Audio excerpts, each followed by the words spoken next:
শুরু হচ্ছে সূরা মুলক, সেই সাথে শুরু হলো 29 পারার তিলাওয়াত। বিসমিল্লাহির রহমানির রহিম। তাবারাকাল্লাযী বিয়াদিহিল মুলকু ওয়া হুয়া আলা কুল্লি শাইইন কাদির। الذي خلق الموت والحياة ليبلوكم أيكم أحسن عملا وهو العزيز الغفور الذي خلق 7 سماوات طباقا ما ترى في خلق الرحمن من تفاوت فارجع البصر هل ترى من فطور ثم ارجع البصر كرتين ينقلب إليك البصر خاسئا وهو حسير ولقد زينا السماء الدنيا بمصابيح وجعلناها رجوما للشياطين وأعتدنا لهم عذاب السعير وللذين كفروا بربهم عذاب جهنم وبئس المصير إذا ألقوا فيها سمعوا لها شهيقا وهي تفور تكاد تميز من الغيظ كلما ألقي فيها فوج سألهم خزنتها ألم يأتكم نذير قالوا بلى قد جاءنا نذير فكذبنا وقلنا ما نزل الله من شيء إن أنتم إلا في ضلال كبير وقالوا لو كنا نسمع أو نعقل ما كنا في أصحاب السعير পরম করুণাময় ও অসীম দয়ালু আল্লাহর নামে শুরু করছি। বরকতময় তিনি, যার হাতে রাজত্ব, তিনি সবকিছুর উপর সর্বশক্তিমান, যিনি সৃষ্টি করেছেন মরণ ও জীবন, যাতে তোমাদেরকে পরীক্ষা করেন কে তোমাদের মধ্যে কর্মে শ্রেষ্ঠ। তিনি পরাক্রমশালী, ক্ষমাময়। তিনি সপ্ত আকাশ স্তরে স্তরে সৃষ্টি করেছেন। তুমি করুণাময় আল্লাহ তাআলার সৃষ্টিতে কোনো তফাৎ দেখতে পাবে না। আবার দৃষ্টি ফিরাও, কোনো ফাটল দেখতে পাও কি? অতঃপর তুমি বারবার তাকিয়ে দেখো, তোমার দৃষ্টি ব্যর্থ ও পরিশ্রান্ত হয়ে তোমার দিকে ফিরে আসবে। আমি সর্বনিম্ন আকাশকে প্রদীপমালা দ্বারা সুসজ্জিত করেছি, সেগুলোকে শয়তানদের জন্যে ক্ষেপণাস্ত্রবৎ করেছি এবং প্রস্তুত করে রেখেছি তাদের জন্য জ্বলন্ত অগ্নির শাস্তি। যারা তাদের পালনকর্তাকে অস্বীকার করেছে তাদের জন্য রয়েছে জাহান্নামের শাস্তি। সেটা কতই না নিকৃষ্ট স্থান। যখন তারা তথায় নিক্ষিপ্ত হবে তখন তার উৎক্ষিপ্ত গর্জন শুনতে পাবে। ক্রোধে জাহান্নাম যেন ফেটে পড়বে। যখনই তাতে কোনো সম্প্রদায় নিক্ষিপ্ত হবে তখন তাদেরকে তার সিপাহীরা জিজ্ঞাসা করবে, তোমাদের কাছে কি কোনো সতর্ককারী আগমন করেনি? তারা বলবে, হ্যাঁ, আমাদের কাছে সতর্ককারী আগমন করেছিল। অতঃপর আমরা মিথ্যারোপ করেছিলাম এবং বলেছিলাম আল্লাহ তাআলা কোনো কিছু নাজিল করেননি, তোমরা মহা বিভ্রান্তিতে পড়ে রয়েছ। তারা আরো বলবে, যদি আমরা শুনতাম অথবা বুদ্ধি খাটাতাম তবে আমরা জাহান্নামবাসীদের মধ্যে অন্তর্ভুক্ত হতাম না।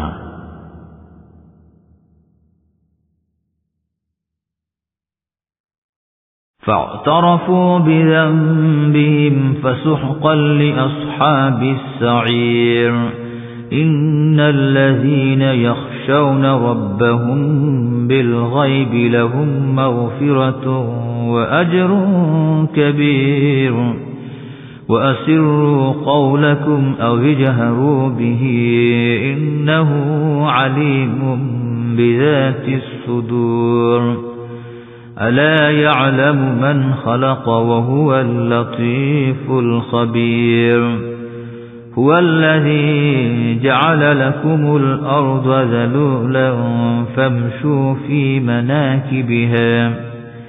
في مناكبها وكلوا من رزقه وإليه النشور أأمنتم من في السماء أن يخسف بكم الأرض فإذا هي تمور أم أمنتم من في السماء أن يرسل عليكم حاصبا فستعلمون كيف نذير ولقد كذب الذين من قبلهم فكيف كان نكير أولم يروا إلى الطير فوقهم صافات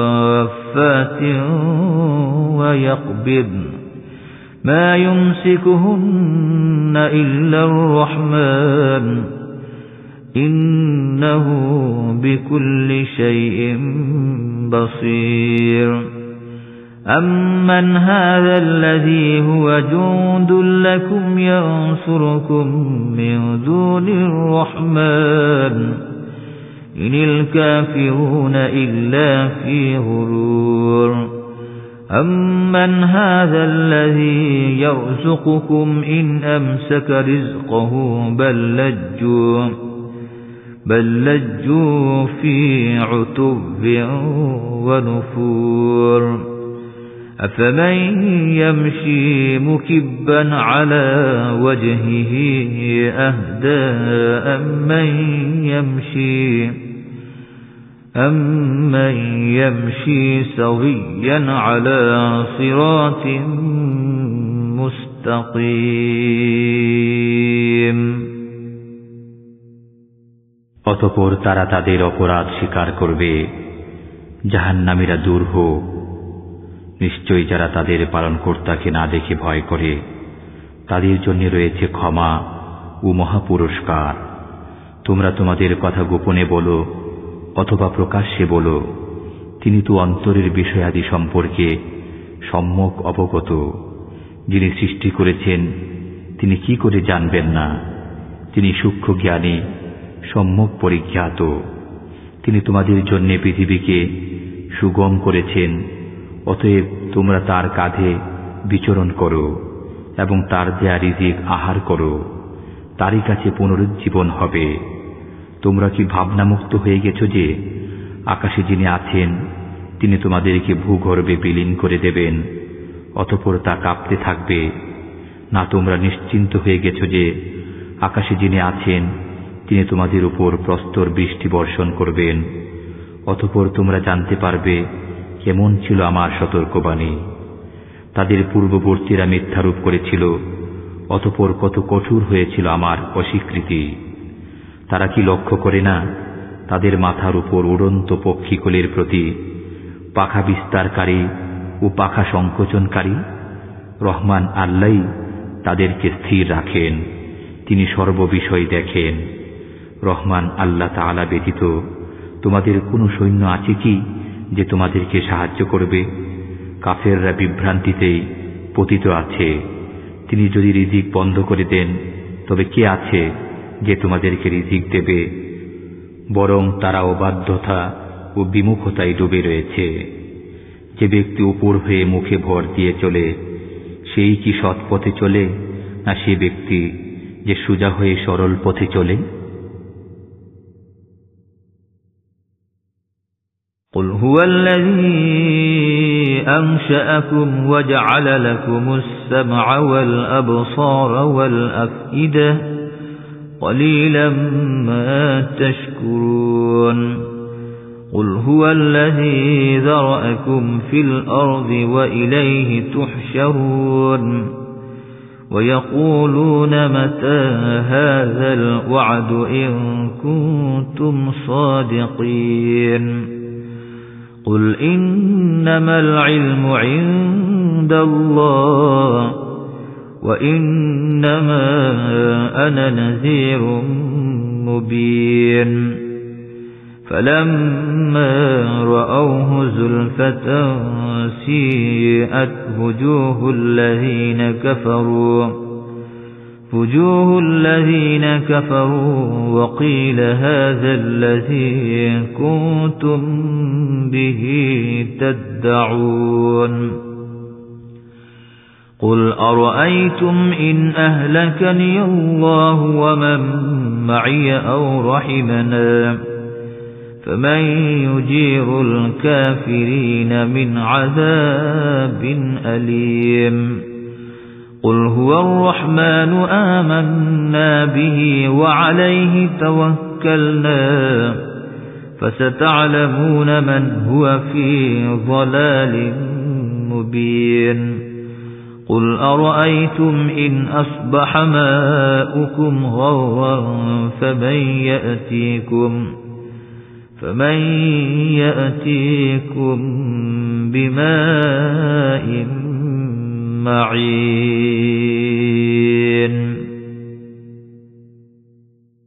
বলুন তিনি তোমাদেরকে সৃষ্টি করেছেন এবং দিয়েছেন কর্ণ চক্ষু ও অন্তর তোমরা অল্পই কৃতজ্ঞতা স্বীকার করো বলুন তিনি তোমাদেরকে পৃথিবীতে বিস্তৃত করেছেন এবং তারই কাছে তোমরা সমবেত হবে কাফেররা বলে এই প্রতিশ্রুতি কবে হবে যদি তোমরা সত্যবাদী হও বলুন এর জ্ঞান আল্লাহ তাআলার কাছে আছে আমি তো কেবল প্রকাশ্য সতর্ককারী যখন তারা সেই প্রতিশ্রুতিকে আসন্ন দেখবে তখন কাফেরদের মুখমণ্ডল মলিন হয়ে পড়বে এবং বলা হবে এটাই তো তোমরা চাইতে বলুন তোমরা কি ভেবে দেখেছ যদি আল্লাহ তাআলা আমাকে ও আমার সঙ্গীদেরকে ধ্বংস করেন অথবা আমাদের প্রতি দয়া করেন তবে কাফেরদের কে যন্ত্রণাদায়ক শাস্তি থেকে রক্ষা করবে বলুন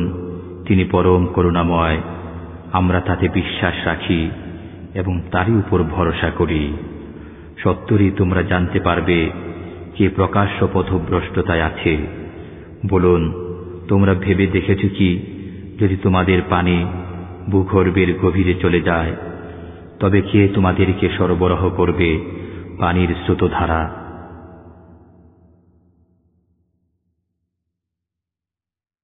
সূরা মুলক শেষ হল শুরু হচ্ছে সূরা নুন আল কলম বিসমিল্লাহির রহমানির রহিম নুন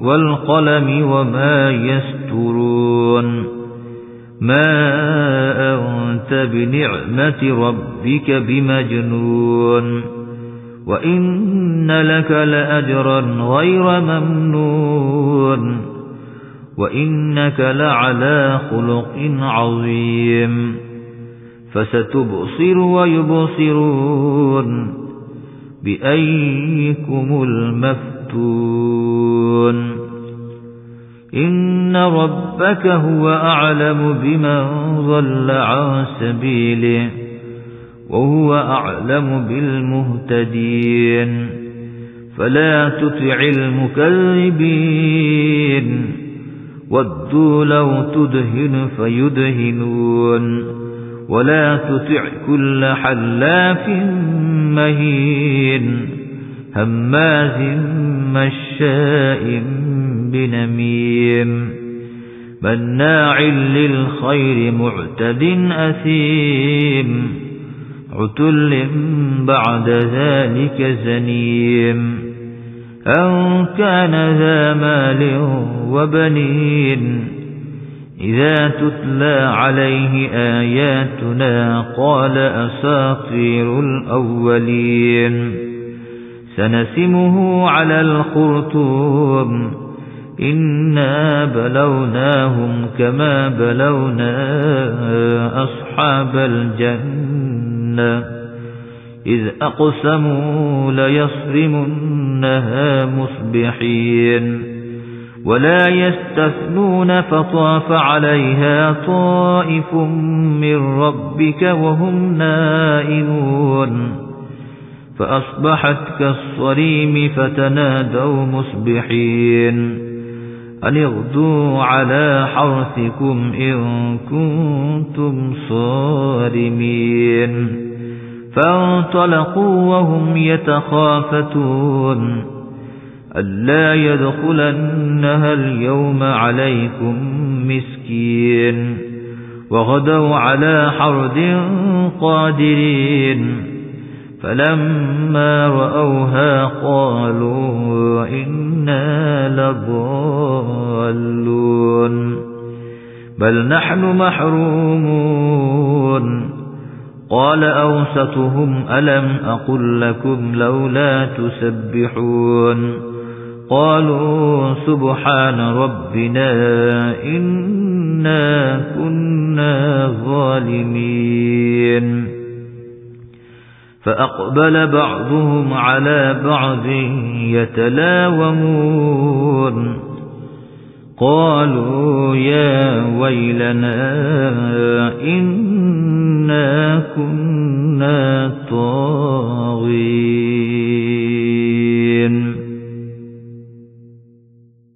পরম করুণাময় ও অসীম দয়ালু আল্লাহর নামে শুরু করছি। নুন, শপথ কলমের এবং সেই বিষয়ের যা তারা লিপিবদ্ধ করে। আপনার পালনকর্তার অনুগ্রহে আপনি উম্মাদ নন। আপনার জন্য অবশ্যই রয়েছে অশেষ পুরস্কার। আপনি অবশ্যই মহান চরিত্রের অধিকারী। সত্যই আপনি দেখে নেবেন এবং তারাও দেখে নেবে কে তোমাদের মধ্যে বিকারগ্রস্ত। আপনার পালনকর্তা সম্মুখ জানেন কে তার পথ থেকে বিচ্যুত হয়েছে এবং তিনি জানেন যারা সৎপথ প্রাপ্ত। অতএব আপনি মিথ্যারূপকারীদের আনুগত্য করবেন না। তারা চায় যদি আপনি নমনীয় হন তবে তারাও নমনীয় হবে। যে অধিক শপথ করে, যে লাঞ্ছিত, আপনি তার আনুগত্য করবেন না। যে পশ্চাতে নিন্দা করে, একের কথা অপরের নিকট লাগিয়ে ফিরে, যে ভালো কাজে বাধা দেয়, যে সীমা লঙ্ঘন করে, সে পাপিষ্ঠ, কঠোর স্বভাব, তদুপরি কুখ্যাত। এ কারণে যে সে ধন সম্পদ ও সন্তান সন্ততির অধিকারী। তার কাছে আমার আয়াত পাঠ করা হলে সে বলে, সেকালের উপকথা, আমি তার নাসিকা দাগিয়ে দেব। আমি তাদেরকে পরীক্ষা করেছি যেমন পরীক্ষা করেছি উদ্যানওয়ালাদের, যখন তারা শপথ করেছিল যে সকালে বাগানের ফল আহরণ করবে, ইনশাআল্লাহ না বলে, অতঃপর আপনার পালনকর্তার পক্ষ থেকে বাগানে এক বিপদ এসে পতিত হল যখন তারা নিদ্রিত ছিল। ফলে সকাল পর্যন্ত হয়ে গেল ছিন্ন বিচ্ছিন্ন তৃণসম। সকালে তারা একে অপরকে ডেকে বলল, তোমরা যদি ফল আহরণ করতে চাও তবে সকাল সকাল খেতে চলো। অতঃপর তারা চলল ফিসফিস করে কথা বলতে বলতে। অদ্য যেন কোনো মিসকিন ব্যক্তি তোমাদের কাছে বাগানে প্রবেশ করতে না পারে। তারা সকালে লাফিয়ে লাফিয়ে সজোরে রওনা হল। অতঃপর যখন তারা বাগান দেখল তখন বলল, আমরা তো পথ ভুলে গেছি, বরং আমরা তো কপাল পোড়া। তাদের উত্তম ব্যক্তি বলল, আমি কি তোমাদেরকে বলিনি এখনো তোমরা আল্লাহ তাআলার পবিত্রতা বর্ণনা করছো না কেন? তারা বলল, আমরা আমাদের পালনকর্তার পবিত্রতা ঘোষণা করছি, নিশ্চয়ই আমরা সীমা লঙ্ঘনকারী ছিলাম। অতঃপর তারা একে অপরকে ভর্ৎসনা করতে লাগল। তারা বলল, হায় দুর্ভোগ আমাদের, আমরা ছিলাম সীমা লঙ্ঘনকারী, নাফরমান।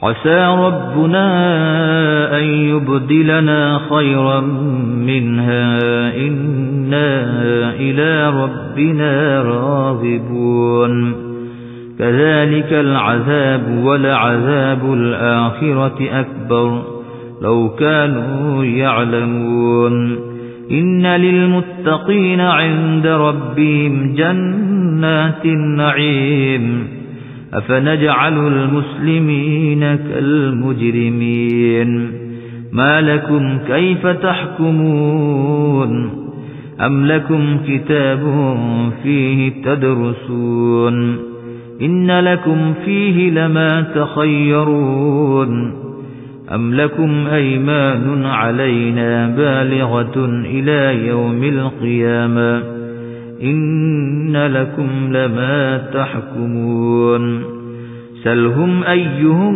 بذلك زعيم أم لهم شركاء فليأتوا بشركائهم إن كانوا صادقين يوم يكشف عن ساق ويدعون إلى السجود فلا يستطيعون خاشعة أبصارهم ترهقهم ذلة وقد كانوا يدعون إلى السجود وهم سالمون فذرني ومن يكذب بهذا الحديث سنستدرجهم من حيث لا يعلمون وأملي لهم إن كيدي متين أم تسألهم أجرا فهم من مغرم مثقلون أم عندهم الغيب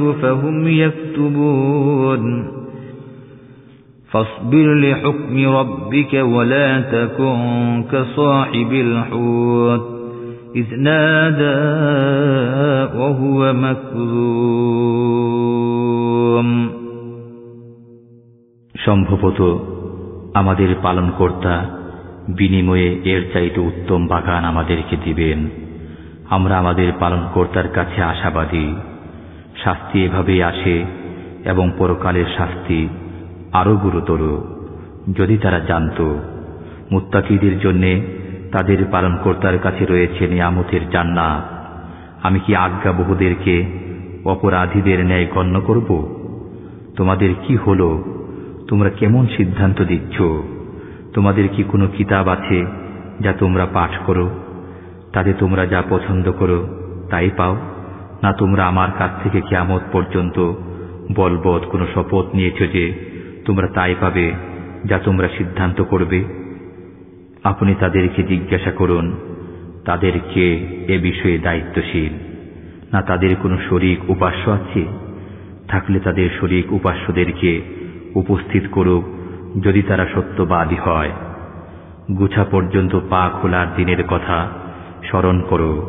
সেদিন তাদেরকে সেজদা করতে আহ্বান জানানো হবে, অতঃপর তারা সক্ষম হবে না। তাদের দৃষ্টি অবনত থাকবে, তারা লাঞ্ছনাগ্রস্ত হবে। অথচ যখন তারা সুস্থ স্বাভাবিক অবস্থায় ছিল তখন তাদেরকে সিজদা করতে আহ্বান জানানো হতো। অতএব যারা এই কালামকে মিথ্যা বলে তাদেরকে আমার হাতে ছেড়ে দিন। আমি এমন ধীরে ধীরে তাদেরকে জাহান্নামের দিকে নিয়ে যাব যে তারা জানতে পারবে না। আমি তাদেরকে সময় দেই, নিশ্চয়ই আমার কৌশল মজবুত। আপনি কি তাদের কাছে পারিশ্রমিক চান, ফলে তাদের উপর জরিমানার বোঝা পড়েছে? না তাদের কাছে গায়েবের খবর আছে, অতঃপর তারা তা লিপিবদ্ধ করে? আপনি আপনার পালনকর্তার আদেশের অপেক্ষায় সবর করুন এবং মাছওয়ালা ইউনুসের মতো হবেন না, যখন সে দুঃখাকুল মনে প্রার্থনা করেছিল।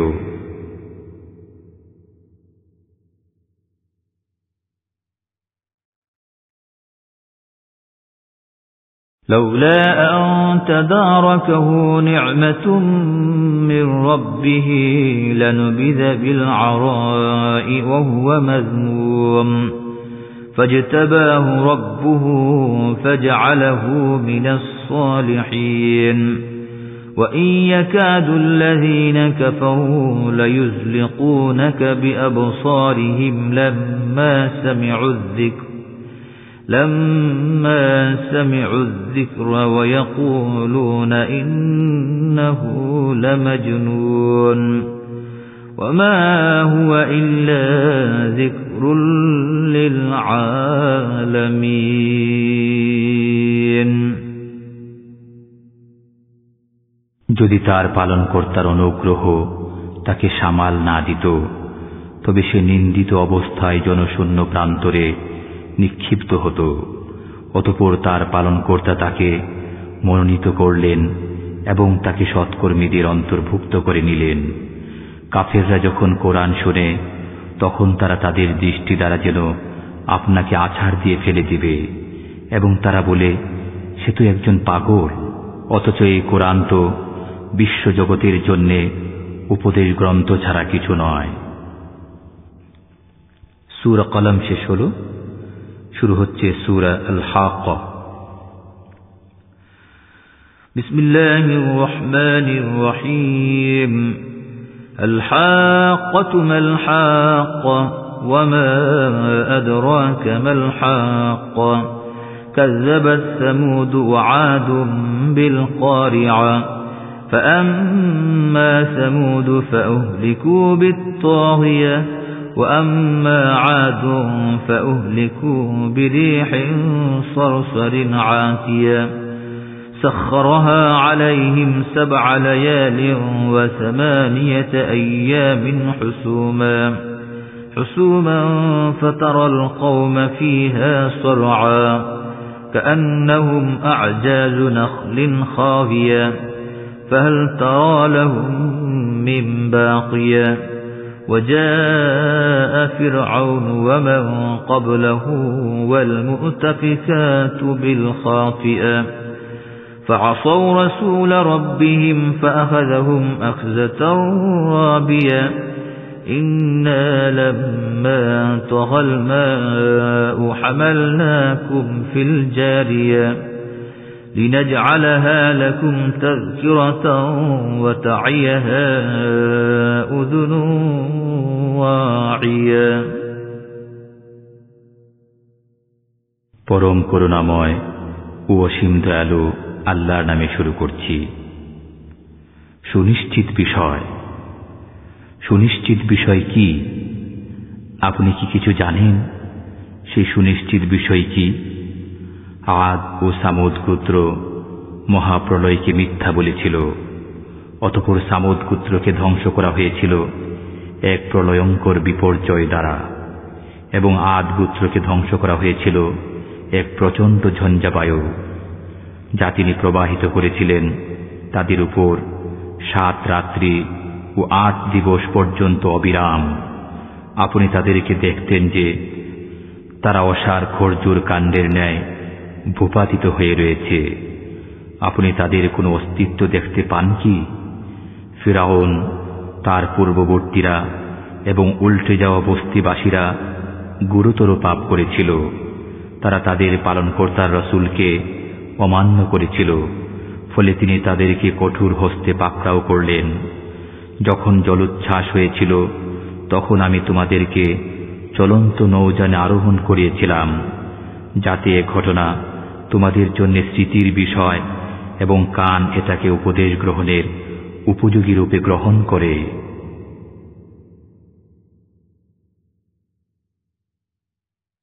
فإذا نفخ في الصور نفخة واحدة وحملت الأرض والجبال فدكتا دكة واحدة فيومئذ وقعت الواقعة وانشقت السماء فهي يومئذ واهية والملك على أرجائها ويحمل عرش ربك فوقهم يومئذ 8 يومئذ تعرضون لا تخفى منكم خافية فأما من أوتي كتابه بيمينه فيقول هاؤم اقرءوا كتابيه إني ظننت أني ملاق حسابيه فهو في عيشة راضية في جنة عالية قطوفها دانية كلوا واشربوا هنيئا بما أسلفتم في الأيام الخالية وأما من أوتي كتابه بشماله فيقول يا ليتني لم أوت كتابيه ولم أدر ما حسابيه يا ليتها كانت القاضية ما أغنى عني ماليا هلك عني سلطانيا خذوه فغلوه ثم الجحيم صلوا ثم في سلسلة ذرعها 70 ذراعا فاسلكوه إنه كان لا يؤمن بالله العظيم ولا يحض على طعام المسكين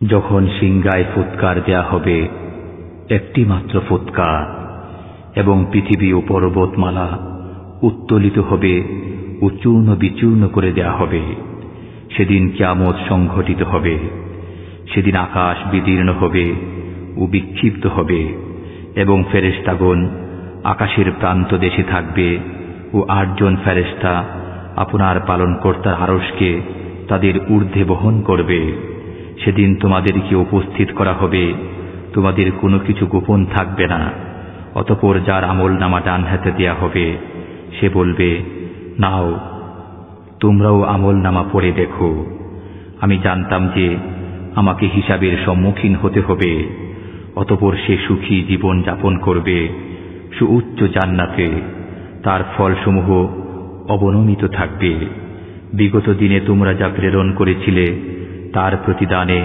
তোমরা খাও এবং পান করো তৃপ্তি সহকারে যার আমলনামা তার বাম হাতে দেয়া হবে সে বলবে হায় আমায় যদি আমার আমলনামা না দেয়া হতো আমি যদি না জানতাম আমার হিসাব হায় আমার মৃত্যুই যদি শেষ হতো আমার ধন সম্পদ আমার কোনো উপকারে আসলো না আমার ক্ষমতাও বরবাদ হয়ে গেল ফেরেশতাদেরকে বলা হবে ধরো একে গলায় বেড়ি পরিয়ে দাও অতঃপর নিক্ষেপ করো জাহান্নামে অতঃপর তাকে শৃঙ্খলিত করো 70 গজ দীর্ঘ এক শিকলে নিশ্চয়ই সে মহান আল্লাহতে বিশ্বাসী ছিল না এবং মিসকিনকে আহার্য দিতে উৎসাহিত করত না فليس له اليوم هاهنا حميم ولا طعام إلا من غسلين لا يأكله إلا الخاطئون فلا أقسم بما تبصرون وما لا تبصرون إنه لقول رسول كريم وما هو بقول شاعر قليلا ما تؤمنون ولا بقول كاهن قليلا ما تذكرون تنزيل من رب العالمين ولو تقول علينا بعض الأقاويل لأخذنا منه باليمين ثم لقطعنا منه الوتين فما منكم من أحد عنه حاجزين وإنه لتذكرة للمتقين وإنا لنعلم أن منكم مكذبين وإنه لحسرة على الكافرين وإنه لحق اليقين فسبح باسم ربك العظيم অতএব আজকের দিনে এখানে তার কোনো হিতাকাঙ্ক্ষী নেই এবং কোনো খাদ্য নেই ক্ষত নিঃসৃত পুঁজ ব্যতীত গুনাহগার ব্যতীত কেউ এটা খাবে না তোমরা যা দেখো আমি তার শপথ করছি এবং যা তোমরা দেখো না তার নিশ্চয়ই এই কোরআন একজন সম্মানিত রাসূলের আনিত এবং এটা কোনো কবির কালাম নয় তোমরা কমই বিশ্বাস করো এবং এটা কোনো অতীন্দ্রিয়বাদীর কথা নয় তোমরা কমই অনুধাবন করো এটা বিশ্ব পালনকর্তার কাছ থেকে অবতীর্ণ সে যদি আমার নামে কোনো কথা রচনা করত তবে আমি তার দক্ষিণ হস্ত ধরে ফেলতাম অতঃপর কেটে দিতাম তার গ্রীবা তোমাদের কেউ তাকে রক্ষা করতে পারতে না। এটা খোদা ভীরুদের জন্য অবশ্যই একটি উপদেশ। আমি জানি যে তোমাদের মধ্যে কেউ কেউ মিথ্যারোপ করবে। নিশ্চয়ই এটা কাফেরদের জন্য অনুতাপের কারণ। নিশ্চয়ই এটা নিশ্চিত সত্য। অতএব আপনি আপনার মহান পালনকর্তার নামের পবিত্রতা বর্ণনা করুন। সূরা আল হাক্কা শেষ হল। শুরু হচ্ছে সূরা আল মাআরিজ। বিসমিল্লাহির রহমানির রহিম। সাআলা সাইলুম بعذاب واقع للكافرين ليس له دافع من الله ذي المعارج تعرج الملائكة والروح إليه في يوم كان مقداره 50,000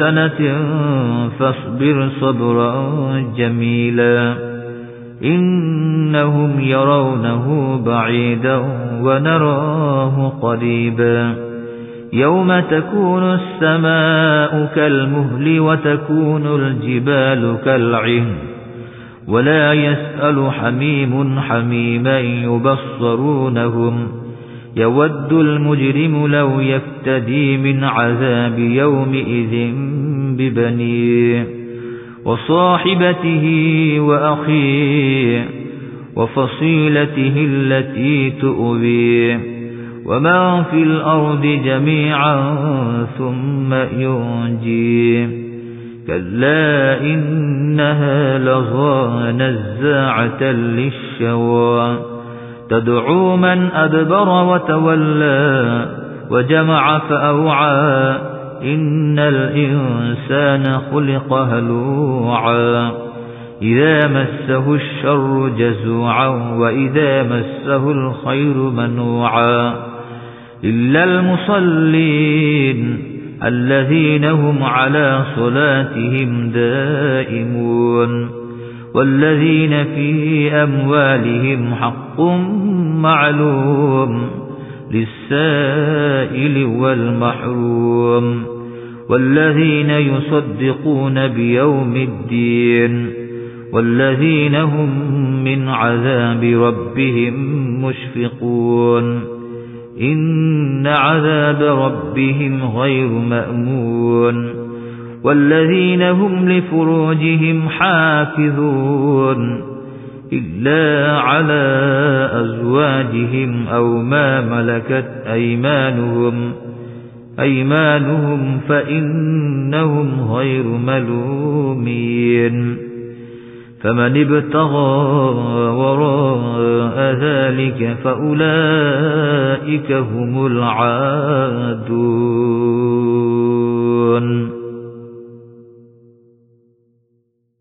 অতএব আপনি উত্তম সবর করুন। তারা এই আযাবকে সুদূর পরাহত মনে করে, আর আমি একে আসন্ন দেখছি। সেদিন আকাশ হবে গলিত তামার মতো এবং পর্বত সমূহ হবে রঙিন পশমের মতো। বন্ধু বন্ধুর খবর নেবে না, যদিও একে অপরকে দেখতে পাবে। সেদিন গুনাহগার ব্যক্তি পণস্বরূপ দিতে চাইবে তার সন্তান সন্ততিকে, তার স্ত্রীকে, তার ভ্রাতাকে, তার গোষ্ঠীকে যারা তাকে আশ্রয় দিত, এবং পৃথিবীর সবকিছুকে। অতঃপর নিজেকে রক্ষা করতে চাইবে। কখনই নয়, নিশ্চয়ই এটা লেলিহান অগ্নি যা চামড়া তুলে দেবে। সে সেই ব্যক্তিকে ডাকবে যে সত্যের প্রতি পৃষ্ঠ প্রদর্শন করেছিল ও বিমুখ হয়েছিল, সম্পদ পুঞ্জীভূত করেছিল, অতঃপর আগলিয়ে রেখেছিল। মানুষ তো সৃজিত হয়েছে ভীরুরূপে। যখন তাকে অনিষ্ট স্পর্শ করে তখন সে হা হুতাশ করে, আর যখন কল্যাণ প্রাপ্ত হয় তখন কৃপণ হয়ে যায়। তবে তারা স্বতন্ত্র যারা নামাজ আদায়কারী, যারা তাদের নামাজে সার্বক্ষণিক কায়েম থাকে, এবং যাদের ধন সম্পদে নির্ধারিত হক আছে, যাঞ্চাকারী, বিখেরি ও বঞ্চিতের, এবং যারা প্রতিফল দিবসকে সত্য বলে বিশ্বাস করে, এবং যারা তাদের পালনকর্তার শাস্তির সম্পর্কে ভীত কম্পিত। নিশ্চয়ই তাদের পালনকর্তার শাস্তি থেকে নিঃশঙ্ক থাকা যায় না। এবং যারা তাদের যৌন অঙ্গকে সংযত রাখে কিন্তু তাদের স্ত্রী অথবা মালিকানাভুক্ত দাসীদের বেলায় তিরস্কৃত হবে না, অতএব যারা এদেরকে ছাড়া অন্যকে কামনা করে তারাই সীমা লঙ্ঘনকারী।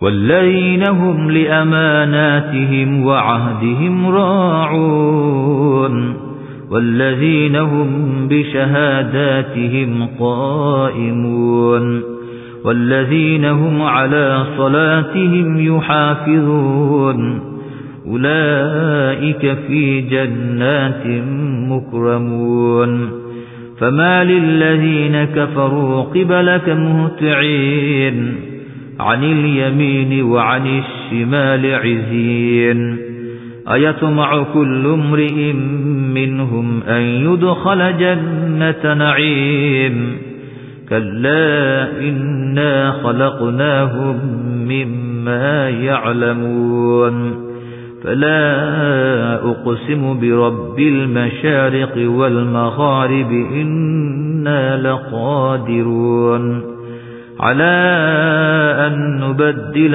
خيرا منهم وما نحن بمسبوقين فذرهم يخوضوا ويلعبوا حتى يلاقوا يومهم الذي يوعدون يوم يخرجون من الأجداث سراعا كأنهم إلى نصب يوفدون خاشعة أبصارهم ترهقهم ذلة ذلك اليوم الذي كانوا يوعدون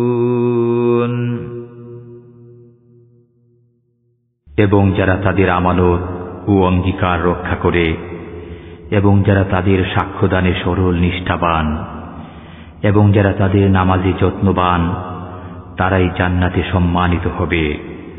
অতএব কাফেরদের কি হলো যে তারা আপনার দিকে ঊর্ধ্বশ্বাসে ছুটে আসছে ডান ও বাম দিক থেকে দলে দলে? তাদের প্রত্যেকেই কি আশা করে যে তাকে নিয়ামতের জান্নাতে দাখিল করা হবে? কখনই নয়। আমি তাদেরকে এমন বস্তু দ্বারা সৃষ্টি করেছি যা তারা জানে। আমি শপথ করছি উদয়াচল ও অস্তাচল সমূহের পালনকর্তার, নিশ্চয়ই আমি সক্ষম তাদের পরিবর্তে উৎকৃষ্টতর মানুষ সৃষ্টি করতে, এবং এটা আমার সাধ্যের অতীত নয়।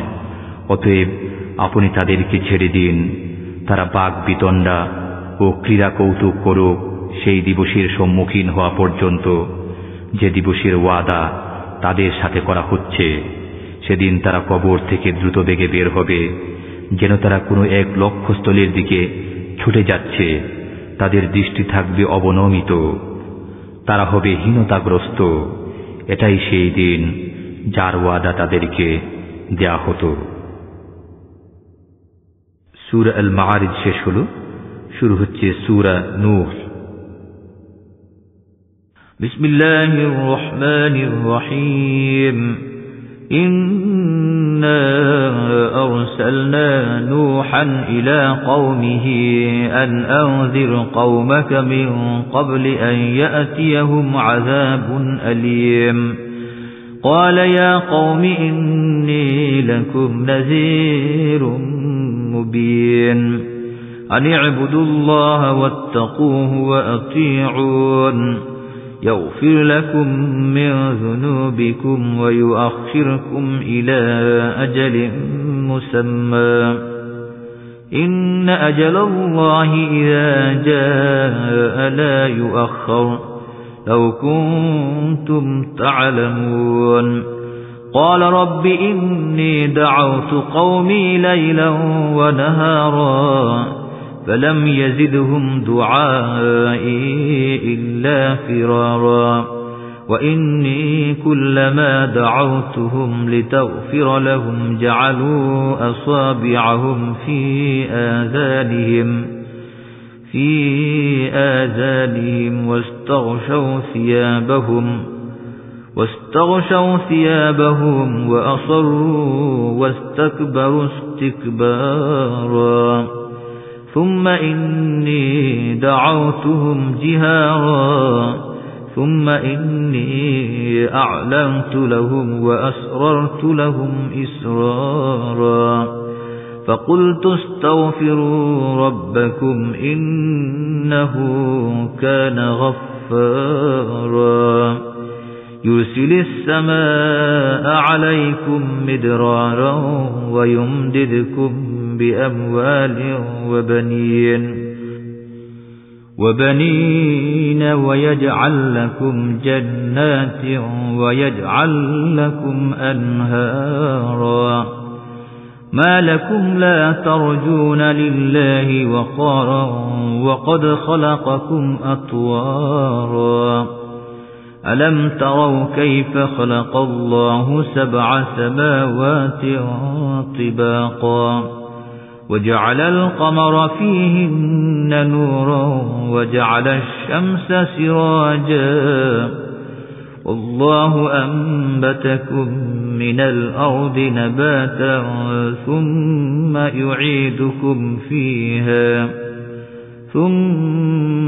يعيدكم فيها ويخرجكم إخراجا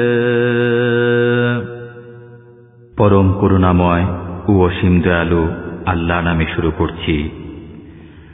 আমি নূহকে প্রেরণ করেছিলাম তার সম্প্রদায়ের প্রতি একথা বলে, তুমি তোমার সম্প্রদায়কে সতর্ক করো তাদের প্রতি মর্মন্তুদ শাস্তি আসার আগে। সে বলল, হে আমার সম্প্রদায়, আমি তোমাদের জন্য স্পষ্ট সতর্ককারী এ বিষয়ে যে তোমরা আল্লাহ তাআলার ইবাদত করো, তাকে ভয় করো এবং আমার আনুগত্য করো। আল্লাহ তাআলা তোমাদের পাপসমূহ ক্ষমা করবেন এবং নির্দিষ্ট সময় পর্যন্ত অবকাশ দেবেন। নিশ্চয় আল্লাহ তাআলার নির্দিষ্ট কাল যখন হবে তখন অবকাশ দেওয়া হবে না, যদি তোমরা তা জানতে। সে বলল, হে আমার পালনকর্তা, আমি আমার সম্প্রদায়কে দিবারাত্রি দাওয়াত দিয়েছি, কিন্তু আমার দাওয়াত তাদের পলায়নকে বৃদ্ধি করেছে।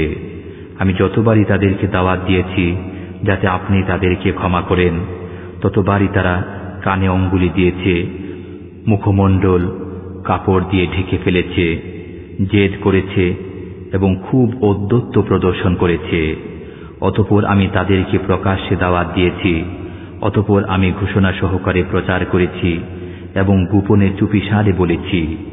অতঃপর বলেছি, তোমরা তোমাদের পালনকর্তার ক্ষমা প্রার্থনা করো, তিনি অত্যন্ত ক্ষমাশীল। তিনি তোমাদের উপর অজস্র বৃষ্টি ধারা ছেড়ে দিবেন, তোমাদের ধন সম্পদ ও সন্তান সন্ততি বাড়িয়ে দিবেন, তোমাদের জন্য উদ্যান স্থাপন করবেন এবং তোমাদের জন্য নদী নালা প্রবাহিত করবেন। তোমাদের কি হলো যে তোমরা আল্লাহ তাআলার শ্রেষ্ঠত্ব আশা করছো না, অথচ তিনি তোমাদেরকে বিভিন্ন রকমে সৃষ্টি করেছেন। তোমরা কি লক্ষ্য করো না যে আল্লাহ কিভাবে সপ্ত আকাশ স্তরে স্তরে সৃষ্টি করেছেন এবং সেখানে চন্দ্রকে রেখেছেন আলো রূপে এবং সূর্যকে রেখেছেন প্রদীপ রূপে। আল্লাহ তাআলা তোমাদেরকে মৃত্তিকা থেকে উদ্গত করেছেন, অতঃপর তাতে ফিরিয়ে নেবেন এবং আবার পুনরুত্থিত করবেন। الله جعل لكم الأرض بساطا لتسلكوا منها سبلا فجاجا قال نوح رب إنهم عصوني واتبعوا من لم يزده ماله وولده إلا خسارا ومكروا مكرا كبارا وقالوا لا تذرن آلهتكم ولا تذرن ودا ولا سواعا ولا يغوث ويعوق ونسرا وقد أضلوا كثيرا ولا تزد الظالمين إلا ضلالا مما خطيئاتهم أغرقوا فأدخلوا نارا فلم يجدوا لهم من دون الله أنصارا وقال نوح رب لا تذر على الأرض من الكافرين ديارا إنك إن تذرهم يضلوا عبادك ولا يلدوا إلا فاجرا كفارا رب اغفر لي ولوالدي ولمن دخل بيتي مؤمنا وللمؤمنين والمؤمنات ولا تزد الظالمين إلا تبارا আল্লাহ তাআলা তোমাদের জন্য ভূমিকে করেছেন বিছানা, যাতে তোমরা চলাফেরা করো প্রশস্ত পথে। নূহ বলল, হে আমার পালনকর্তা, আমার সম্প্রদায় আমাকে অমান্য করেছে আর অনুসরণ করছে এমন লোককে যার ধন সম্পদ ও সন্তান সন্ততি কেবল তার ক্ষতি বৃদ্ধি করছে, আর তারা ভয়ানক চক্রান্ত করছে। তারা বলছে, তোমরা তোমাদের উপাস্যদেরকে ত্যাগ করো না এবং ত্যাগ করো না ওয়াদ, সোয়া, ইয়াগুস, ইয়াউক ও নসরকে, অথচ তারা অনেককে পথভ্রষ্ট করেছে। অতএব আপনি জালেমদের পথভ্রষ্টতায় বাড়িয়ে দিন। তাদের গুনাহসমূহের দরুন তাদেরকে নিমজ্জিত করা হয়েছে, অতঃপর দাখিল করা হয়েছে জাহান্নামে। অতঃপর তারা আল্লাহ তাআলা ব্যতীত কাউকে সাহায্যকারী পায়নি। নূহ আরো বলল, হে আমার পালনকর্তা, আপনি পৃথিবীতে কোনো কাফের গৃহবাসীকে রেহাই দিবেন না। যদি আপনি তাদেরকে রেহাই দেন, তবে তারা আপনার বান্দাদেরকে পথভ্রষ্ট করবে এবং জন্ম দিতে থাকবে কেবল পাপাচারী কাফের।